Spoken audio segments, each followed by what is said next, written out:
কোমরে ব্যথা নিয়ে সবাই আমরা কম বেশি ভুগে থাকি, কিন্তু কিভাবে জানবো যে কোমরে ব্যথাটা আমার কোমরের কোনো স্পাইন রিলেটেড ইস্যু বা কোনো লিগামেন্ট নার্ভ সেই রিলেটেড ইস্যু থেকে আসছে নাকি কিডনি থেকে আসছে?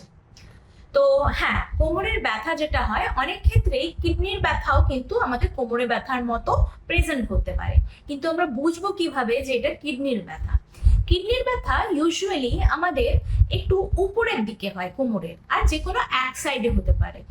আর ইউজুয়ালি যদি দেখা যায় যে আমাদের রিব কেজ যে জায়গাটা হয় তার নিচের পোর্শনটা থেকে ব্যথাটা আসে, এবং সবচেয়ে মজার ব্যাপার সেই ব্যথাটা খুব কনস্ট্যান্ট থাকে। মানে আমরা বসছি, শুচ্ছি, মুভ করছি, বডি টুইস্ট করছি, কোনো কিছুর সাথেই এই ব্যথাটা চেঞ্জ হয় না যখন কিডনি থেকে আসে। তার সাথে সাথে অনেক সময় ইউরিনে ইনফেকশন, জ্বালা পোড়া করা, অনেক ক্ষেত্রে আবার কারো কারোর জ্বরও আসতে পারে। তো এই ধরনের সমস্যা দেখলে ধরতে হবে যে এটা কিডনি থেকে ব্যথাটা আসতে পারে। আর সেক্ষেত্রে যদি কোমরের ব্যথা হয়, কোমরের ব্যথা কিন্তু ইউজুয়ালি একটু নিচের দিক থেকে আসে, এবং সেটা সাধারণত মাঝখানে হয় বা কখনো কখনো বিভিন্ন সাইডেও হতে পারে, কিন্তু ইউজুয়ালি লোয়ার সাইডে হয়।